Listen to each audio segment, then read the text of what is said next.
12.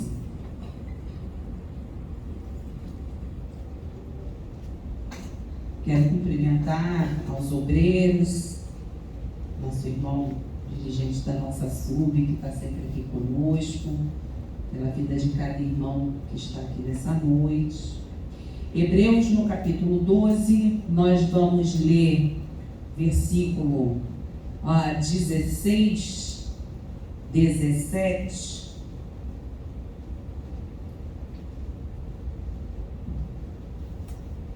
E vamos entender o que a palavra de Deus fala para nós.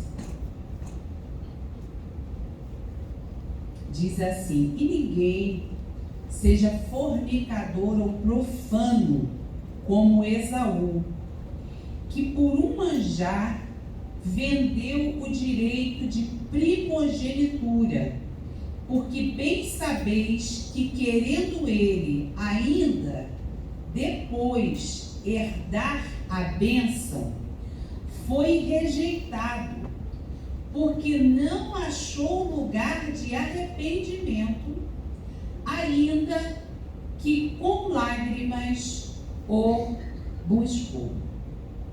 Senhor, nós te louvamos, porque esta noite nós pudemos ter o privilégio de chegar à tua casa.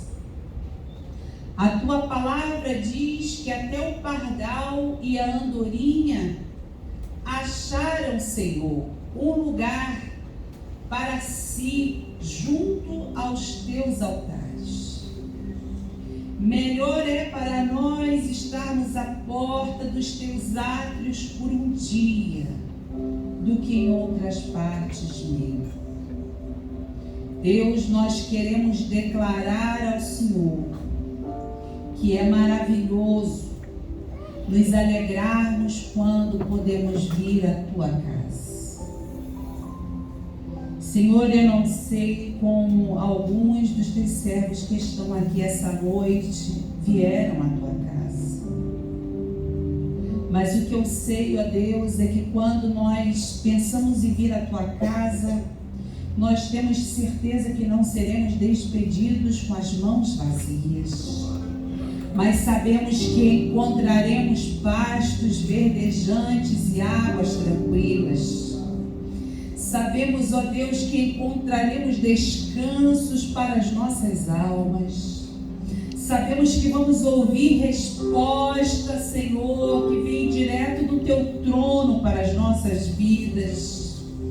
Sabemos, ó Senhor, que alguns dos problemas que deixamos na nossa casa, no nosso trabalho, ou questões que não temos respondidas, o Senhor essa noite vai falar para nós e nós entenderemos aquilo que o Senhor quer.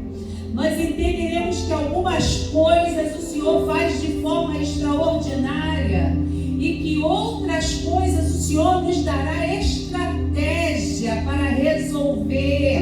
O Senhor nos ensinará caminhos que nós teremos que tomar, mudanças de postura, Senhor, que teremos que ter. Entenderemos a tua palavra e as escamas cairão dos nossos olhos para que nós possamos enxergar aquilo que o Senhor tem para nós. Que o teu Espírito nessa hora, Deus, possa preparar os nossos corações para receber o que o Senhor tem para nós nessa noite. O teu Espírito, que é mestre por excelência, fale conosco, como diz a tua palavra em João 14, 26, que o Senhor foi para o Pai, mas o teu Espírito nos ensinaria todas as coisas e nos faria lembrar de tudo quanto o Senhor nos falou. Deus, eis-nos aqui como alunos nesta noite, porque o Senhor é mestre por excelência. Eis-nos aqui como servos, porque o Senhor é Senhor que domina, é o Quírios de nossa vida.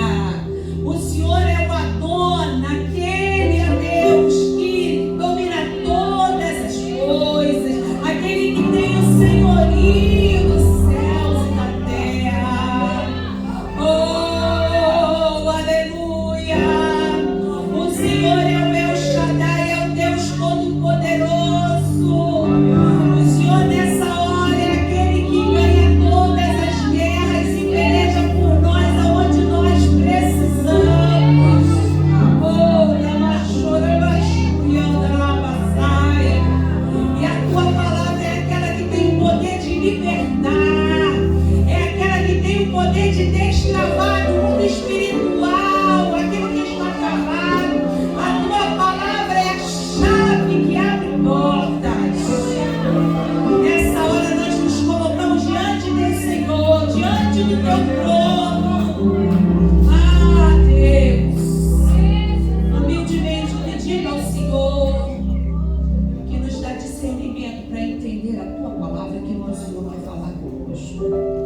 em nome de Jesus.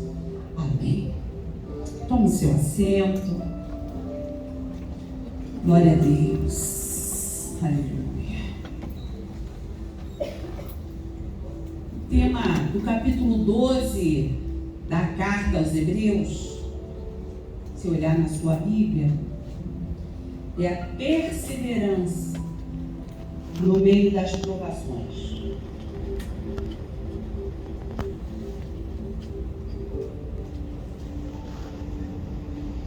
E nós encontramos no meio desse capítulo uma menção do autor a Esaú. E ele menciona que Esaú, ele foi fornicador e profano.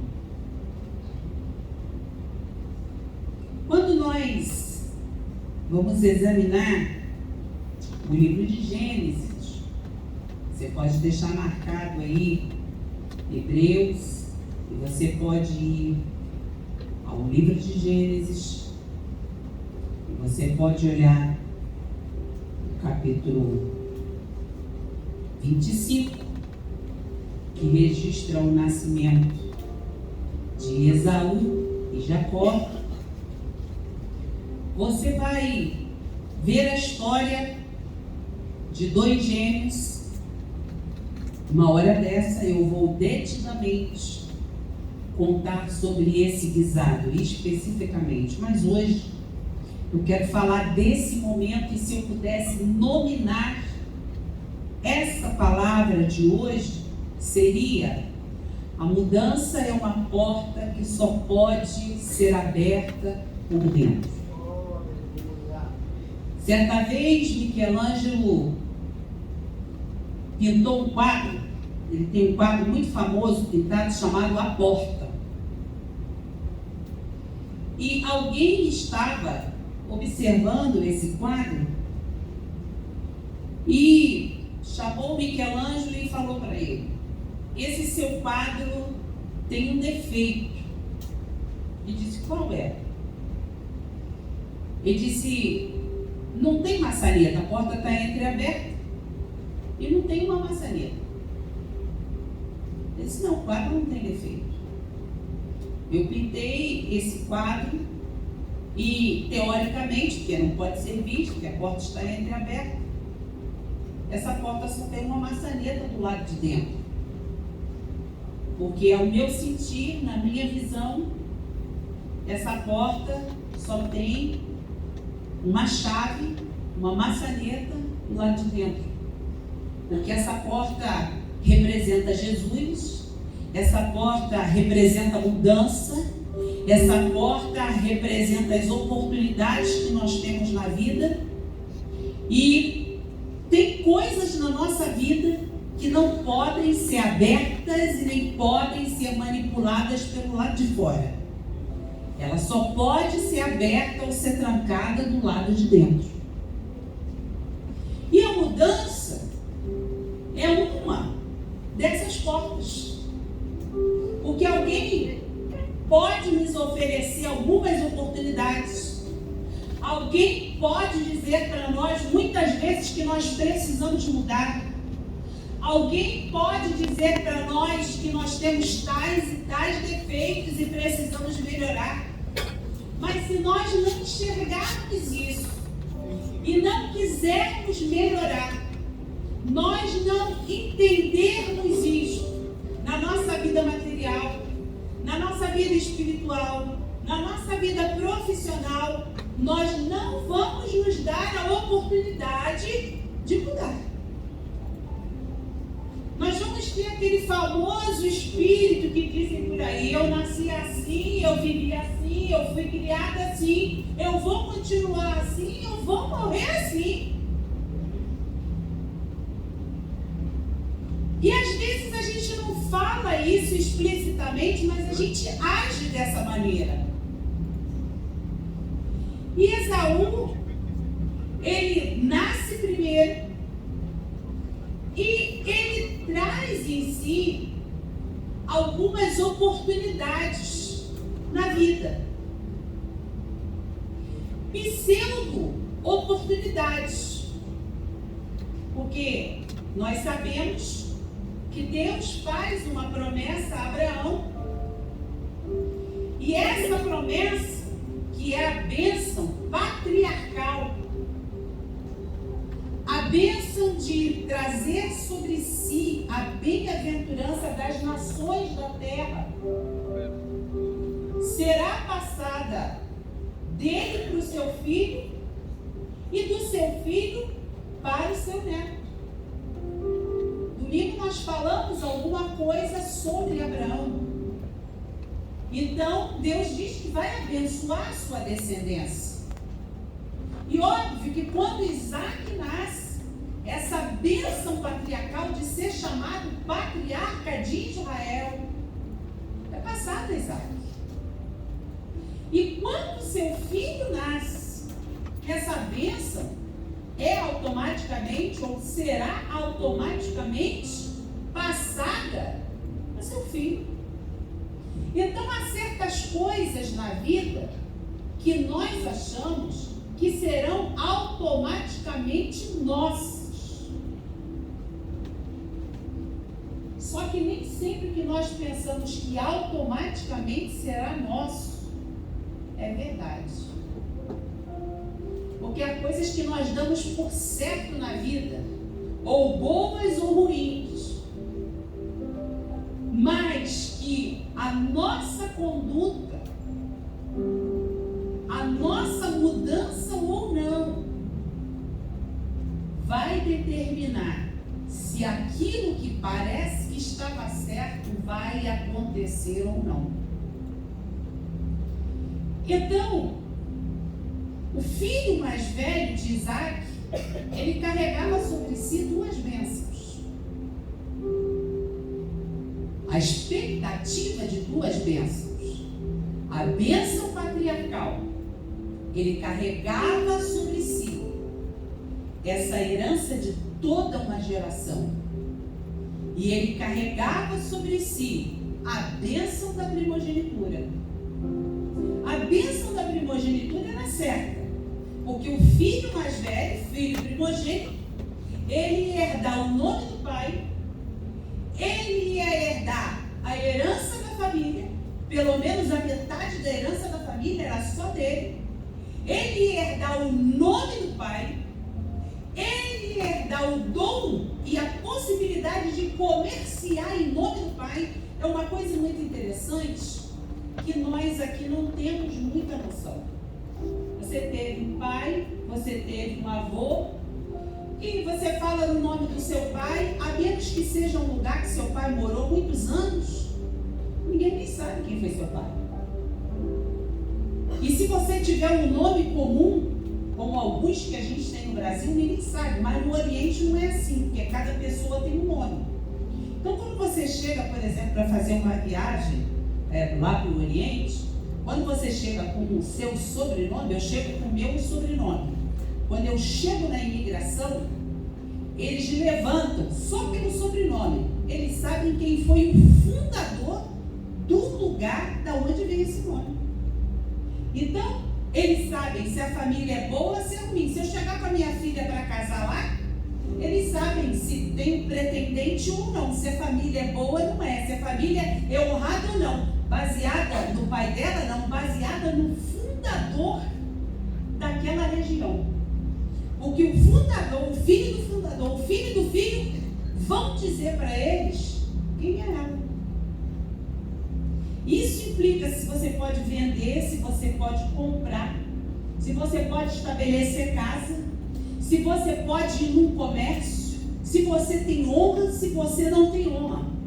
A bênção da primogenitura era mais ou menos uma coisa assim. O filho, quando herdava a bênção da primogenitura, essa bênção que era herdar o nome do pai, a honra do pai, o poder de comerciar, o poder de negociar, o poder de levar o nome de Deus na família, a religiosidade, o poder, o pátrio poder sobre os irmãos e sobre a mãe.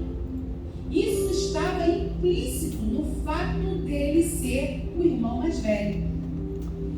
Ele, de fato, ia poder herdar isso na morte do pai. Mas desde que ele nascia, ele carregava nos seus ombros a expectativa dessa bênção. E em especial, no caso de Abraão, Isaque e Jacó, o filho de Isaque teria essa bênção patriarcal. Entenderam que são duas bênçãos diferentes e o que cabia em cada um? Todo mundo entendeu. Então, a Bíblia vai nos dizer que quando os dois saem de casa, em Gênesis no capítulo 25, um era favorito do pai e o outro favorito da mãe. Isso nos dá uma grande lição, porque até hoje nós temos pais que preferem um filho ao outro. Às vezes o pai ter afinidades, isso é muito normal. Você tem um filho que parece um pouco mais com você, o outro parece um pouco mais com o pai, mas os filhos têm que ser amados e educados da mesma maneira. Mas há pais que preferem mais um filho e há mães que preferem mais um outro. E quando uma casa é dividida, você não vai ter respeito de nenhum dos dois por nenhum dos dois. E aqui você vê Rebeca amando um e Isaque amando o outro. A casa começa dividida quando os filhos têm tendência de ir cada um para um lado. O problema não está nos filhos, o problema está nos pais. Quando você vê Adão e Eva tendo dois filhos, cada um com uma tendência para um lado, cada um adorando a Deus de um jeito, quando você vai lá na raiz da coisa acontecendo, você vai ver que um se apegou a um e o outro se apegou ao outro. Todas as vezes que você vai ver problemas familiares na Bíblia, você vai identificar que a coisa começa na formação do lar. E os dois saem. E a Bíblia nos diz, no versículo 27, que um foi perito na caça, varão de campo, e o outro simples, habitando em tendas, cada um com seu talento. Amava Isaque e Esaú, porque a caça era do seu gosto. Rebeca amava Jacó. Então, o fato de ser a caça do seu gosto não era motivo para ele amar mais um e desprezar o outro. Você podia ter afinidade, mas não amar um e desprezar o outro. Jacó cozeu um guisado. Estava em casa. Ele cozinhou. E o outro chegou do campo cansado. E o que acontece é que ele diz: deixa-me, peço-te comer desse guisado vermelho, porque estou cansado. O que acontece aqui é muito interessante, que eu disse que Esaú tinha expectativa da bênção. E às vezes a gente pensa que tem a bênção. Expectativa de bênção significa promessa. Toda vez que a gente diz, eu tenho uma promessa, a gente está dizendo, eu tenho uma expectativa de bênção. E ele tinha a promessa de herdar a primogenitura. Quando seu pai morresse, a bênção da primogenitura seria completa. E a bênção patriarcal seria completa. Mas quando você tem a expectativa, você precisa esperar.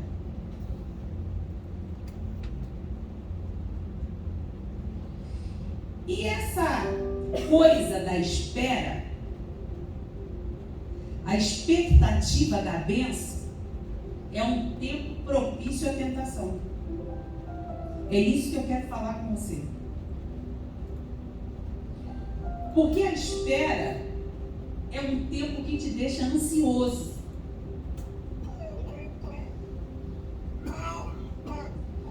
E há um tempo da espera que a ansiedade é tão grande que você quer ouvir qualquer coisa, você quer ver qualquer coisa, você quer ver qualquer sinal. E quando você não vê um sinal, quando você não vê alguma coisa que aponte para o que você está esperando, você entra em desespero, achando que aquela grande coisa que Deus falou para você que vai acontecer, ou que em alguns momentos você conta como certo, parece pequeno e insignificante. Pensa em alguma coisa que Deus falou com você lá atrás e que Deus já cumpriu, mas que houve um momento que você achou que não ia acontecer e que você pensou assim: eu me enganei, está demorando tanto que eu acho que não vai acontecer, e você pensou em entregar os pontos, e quando você pensou, Deus cumpriu. É o que está acontecendo exatamente agora com a próxima expectativa de bênção que você está vivendo.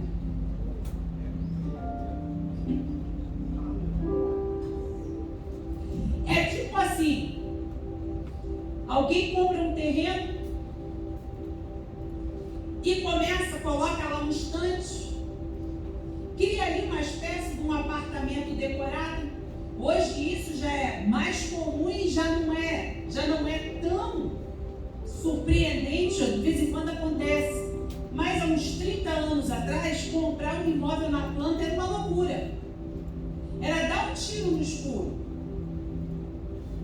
Porque você comprava e ficava esperando. Tinha gente que nunca faria isso. Um financiamento de imóvel, por exemplo, hoje já é uma coisa mais plausível. Mas é tipo você comprar um imóvel na planta e parece que nunca vai acabar aquela construção. Você está esperando, é uma expectativa. E tem horas que quando você vai se movendo na direção daquela bênção, tudo vem contra você. Você perde o emprego, pedem a casa que você está morando,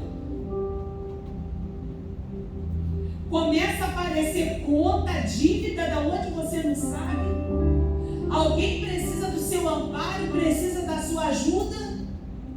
Você diz: Deus disse que ia me dar isso, aquilo outro, mas está tudo acontecendo ao contrário.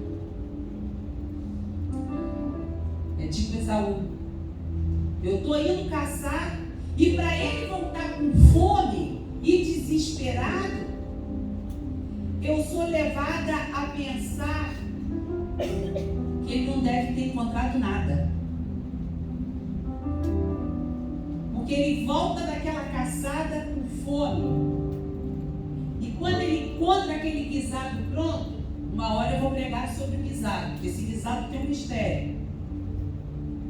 E porque a Bíblia diz guisado vermelho. É daí que vem o nome de Edom.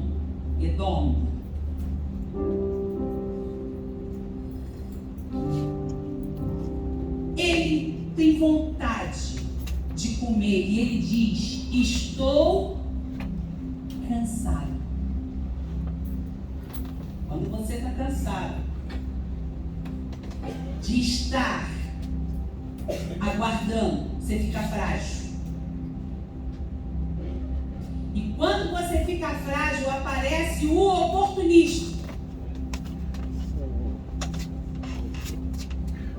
Nesse caso aqui, Jacó foi o oportunista. Perguntaram sobre a placa.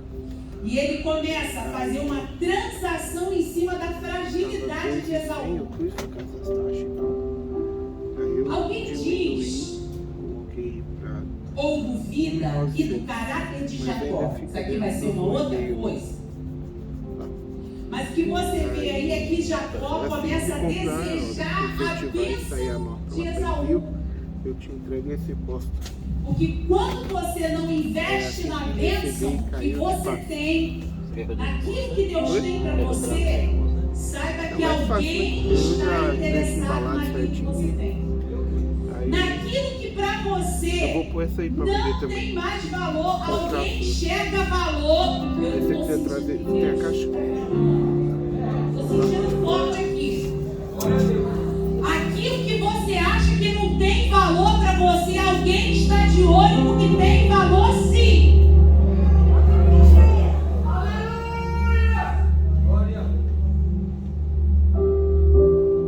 Porque na hora do desespero, Esaú achava que aquela expectativa, aquela promessa não tinha mais valor para ele. E Jacó entendeu o que tinha e falou: olha, você está cansado? Está com fome? Então me vende a sua primogenitura. Me vende o seu direito de levar o nome do nosso pai para o resto da vida, para fazer transações comerciais, familiares, em todo lugar onde você passar, que você levar o nome Isaac. E eu vou te contar. Primeiro caso que é registrado com o nome atual, bullying. Porque Isaac e Isaac, se você falar Isaac, tem coisa que para a gente aprender, a gente tem que falar assim, tipo criança, Isaac. Só que o nome dele não é Isaac. O nome dele é Isaac. Quando você fala Isaac, olha, Isaac, língua dental. E olha como você põe a sua boca. Isaac. Sem você querer, você tem que abrir um sorriso. Isaac. Foi o que o anjo disse para Sara. O nome dele será Isaac. E foi por isso que Sara pediu a Abraão para expulsar Agar. Porque quando Ismael, aos 13 anos, estava sendo circuncidado, a idade dos árabes circuncidam os filhos, enquanto os judeus circuncidam o 8º dia, por causa desse acontecimento em Gênesis, Ismael debochava e dizia: Isaac, Isaac, Isaac, indo forçadamente, debochando do nome dele. E é mais ou menos isso aqui que está acontecendo. Você não quer levar o nome de Isaac sobre você, então me vende.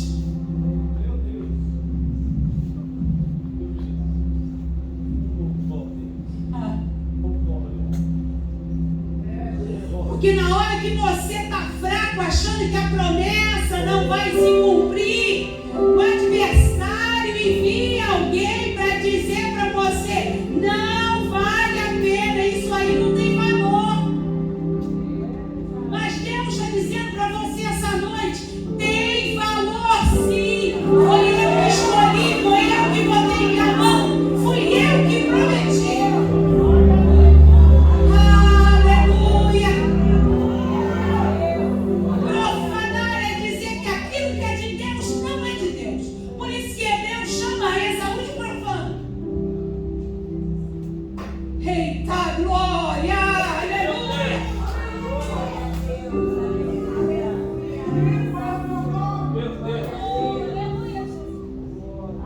Ele diz: eu estou a ponto de morrer.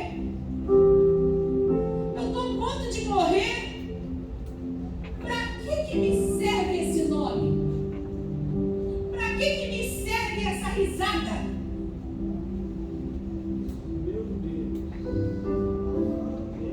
Está me entendendo? Você entendendo o que Deus está falando essa noite? Então Jacó disse: jura-me hoje, põe a mão embaixo da minha coxa, no que eu tenho de mais precioso. Porque você está jurando aqui pela sua fertilidade, pela minha. É pela descendência. Botar a mão embaixo da coxa, o pastor Samir falou aqui, é botar a mão embaixo do testículo. Testificar, testemunhar, jurar pelas gerações vindouras. Essa venda aqui de primogenitura vai alcançar todas as gerações futuras.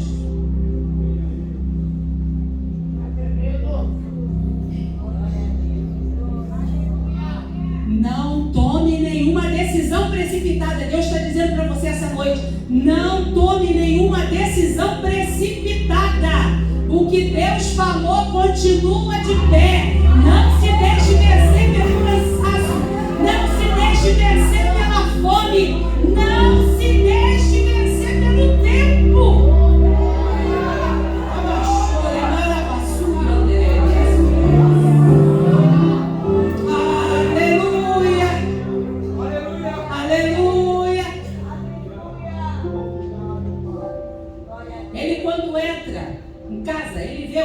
Fumegante, o prato pronto. Às vezes o prato está pronto, o ambiente está arrumado para você ceder.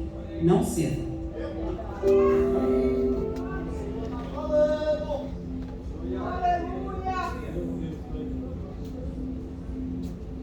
Não tome decisões permanentes diante de situações temporárias.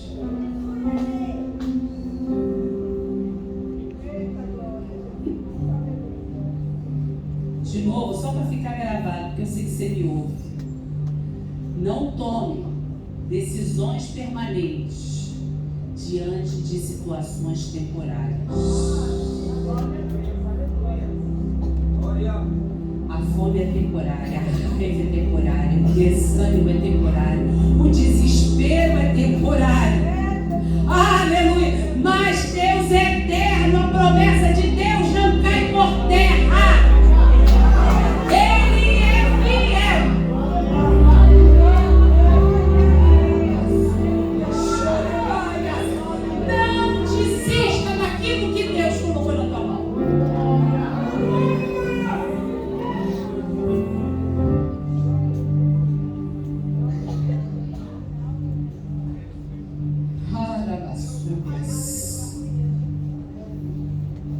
Eu estava estudando essa palavra. Deus me deu aqui uma frase. As consequências de um erro, de um pecado, elas podem demorar, mas elas são inevitáveis. Elas são implacáveis, fortes, dolorosas, duradouras. E em alguns casos, como o caso de Esaú, não adianta chorar. O texto que a gente leu aqui em Hebreus, ele buscou esse arrependimento com lágrimas, mas ele fez um juramento que ultrapassou gerações. E olha o texto, o tema do texto: perseverança no meio das provações.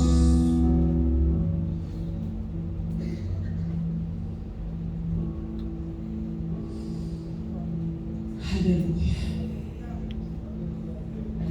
Naquele momento, é uma coisa que existiu só entre os dois.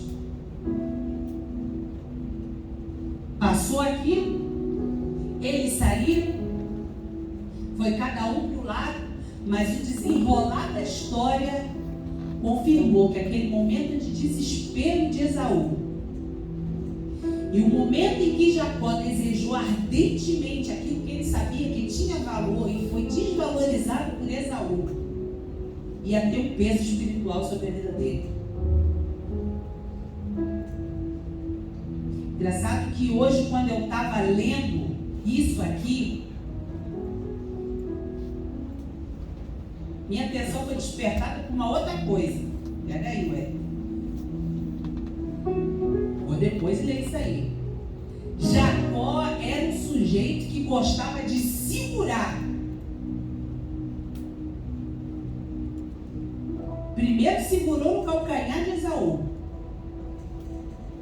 e depois segurou na perna do anjo.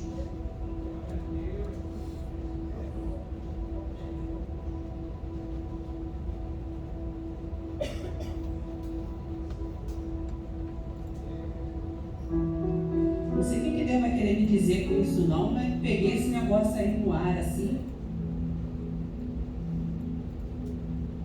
Os dois lugares têm ligamento, um foi deslocado.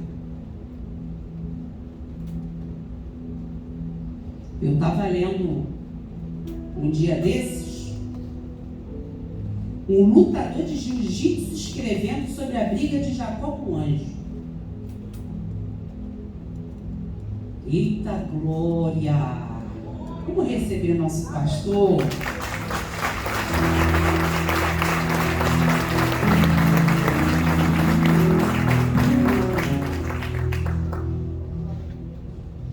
E ele explicando, nas entrelinhas você vai lendo, ele explicando como aquela luta foi violenta. Porque quando você vai olhar lá o Salmo 8, Salmo 4, a Bíblia vai nos dizer que o anjo é maior que o homem.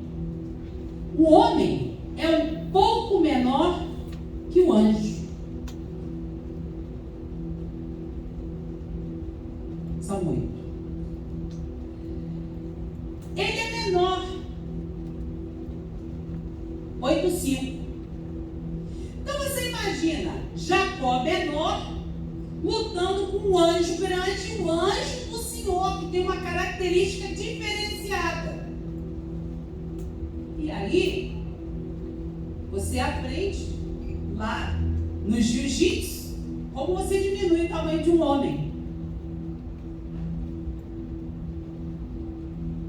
E Jacó teve que usar o recurso que ele tinha para segurar a perna do anjo. Tem a ver comigo, missionária? É que você tem que usar o recurso que você tem para segurar o anjo e não deixar sua bênção fugir de você. Às vezes a gente diz, meu recurso é pequeno. Deus vai te dar estratégia para você segurar e não deixar sua bênção sair. Não importa se você vai segurar no calcanhar ou na perna, Deus vai te dar a estratégia correta. Porque às vezes não é o tamanho que é o documento, é a estratégia que Deus dá que reside o segredo. E aquilo que acontece naquele mundo espiritual, Jacó ele vai ter uma vida de caminhada, uma vida de caminhadas e uma vida de dor. Mas eu não conheço, sinceramente, eu não conheço quem é chamado por Deus e quem é bênção na mão de Deus que não tenha passado por dores e tristezas. Eu não conheço, mas também tem muita vitória, tem muita bênção, tem muita coisa para contar, porque conhece o seu Deus sobre muitos aspectos. Você não consegue falar de um Jeová Rafá se você nunca passou por uma experiência de cura. Você não consegue falar de um Jeová Jirê se você nunca conheceu um Deus provedor. Você não conhece um Jeová Samá se você nunca foi pastoreado por esse Jesus.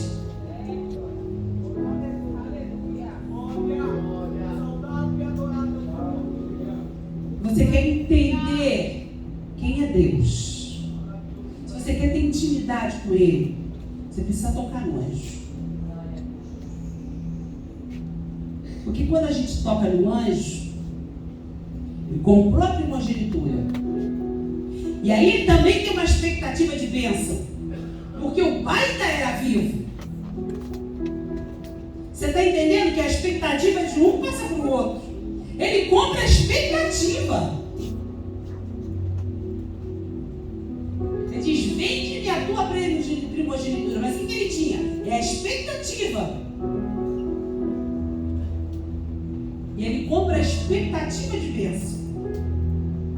E ele precisa construir um caminho. Quando ele foge, ele já passa a primeira experiência. Ele tem que trocar. A Bíblia diz que ele era um homem de casa. Não é isso? Habitava em tendas. Ele tem que trocar o travesseiro por uma pedra. Olha, quem quer ter experiência com Deus, não pensa que você vai dormir a noite inteira confortável, não. Você vai ser acordado algumas vezes. E tem hora, como diz o Testamento, que você não sabe se está dormindo ou se está acordado. Você vai dizer, não sei se tive um sonho ou se tive uma visão.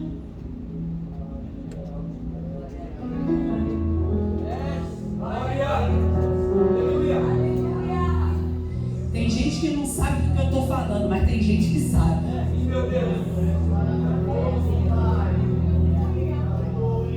Porque quando Jacó está se dirigindo lá para a casa do seu sogro, que vai ser seu sogro, ele começa a viver experiências com Deus. Quem vai viver uma expectativa de bênção para herdar a bênção vai ser enganado no caminho. Vai ter salário trocado, porque Labão trocou o salário dele 10 vezes. E às vezes vai ter que fazer que não está entendendo. Mas quando chegar o dia da bênção,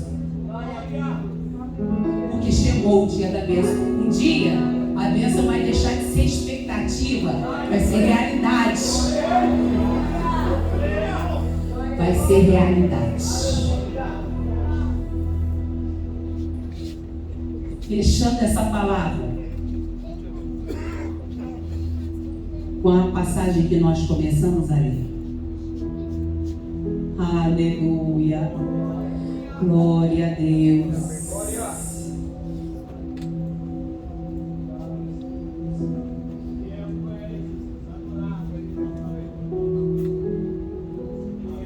Querendo ele ainda depois herdar a bênção, foi rejeitado, porque não achou lugar de arrependimento.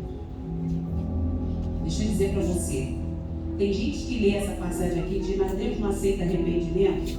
Deus aceita, mas não é esse arrependimento aqui que a Bíblia está falando.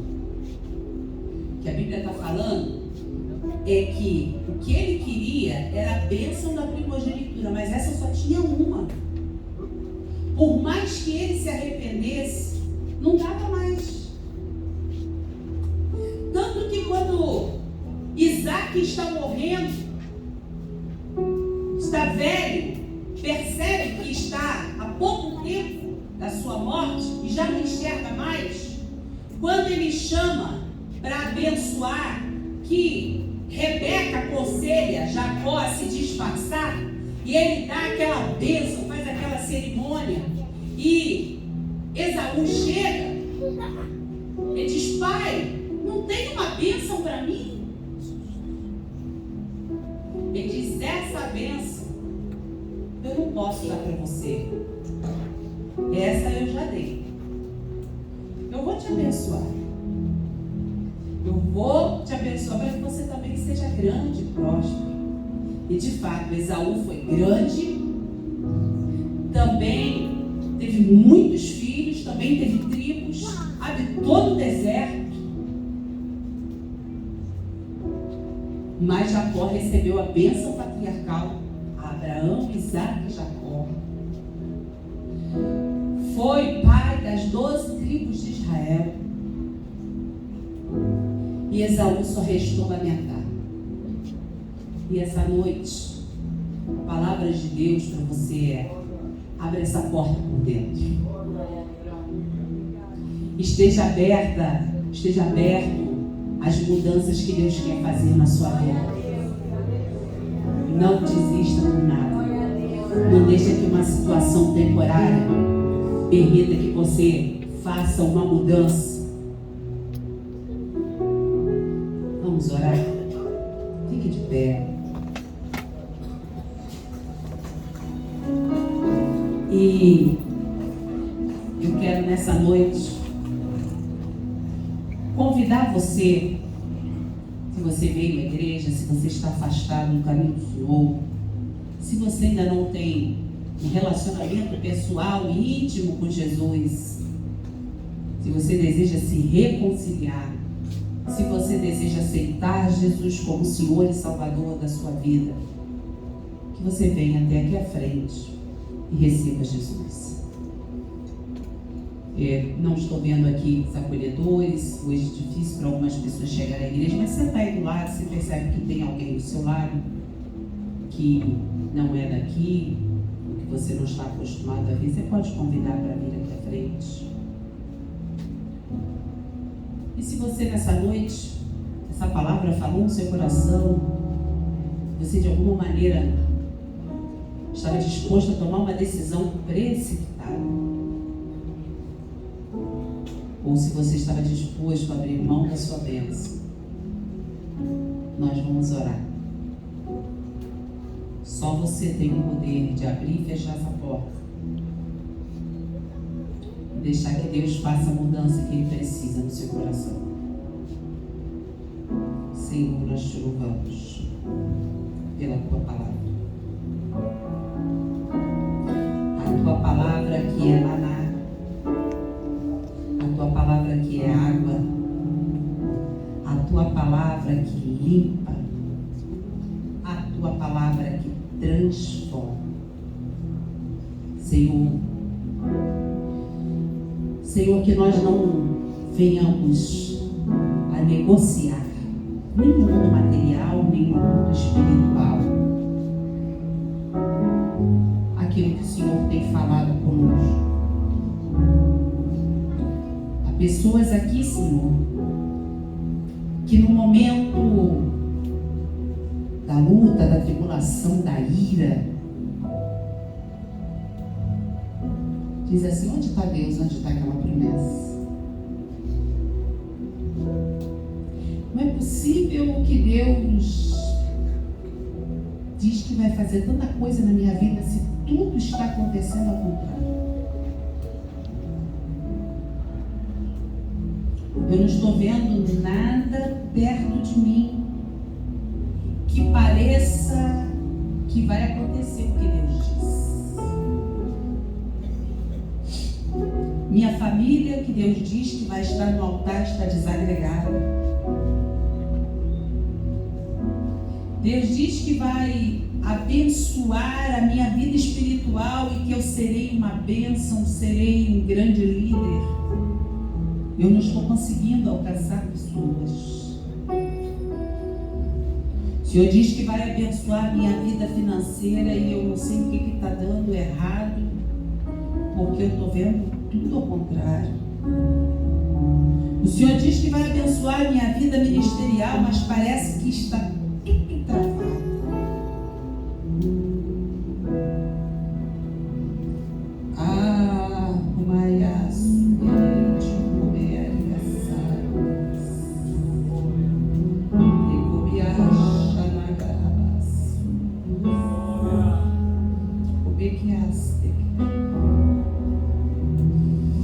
Senhor, na maioria das vezes, às vezes estamos como Esaú, a bênção já está sobre nós,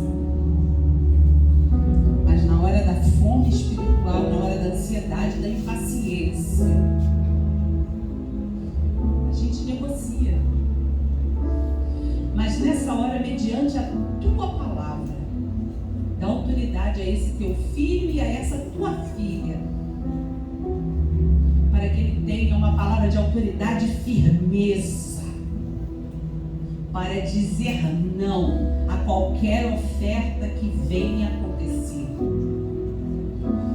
para ele dizer não a qualquer um que queira se apropriar dos seus filhos, da sua família, do seu trabalho, daquela proposta que ele recebeu hoje lá naquele trabalho, e que ele ou que ela está inclinada a dizer não, porque está achando que é algo muito grande, que ele ou que ela não vai dar conta. O Senhor está me falando aqui, porque na verdade isso que está parecendo que é uma válvula de escape, é uma tentativa de roubar a bênção que o Senhor já entregou. Ai, Chocomanaya, Arabassuria, Nerebas, Surikai.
you.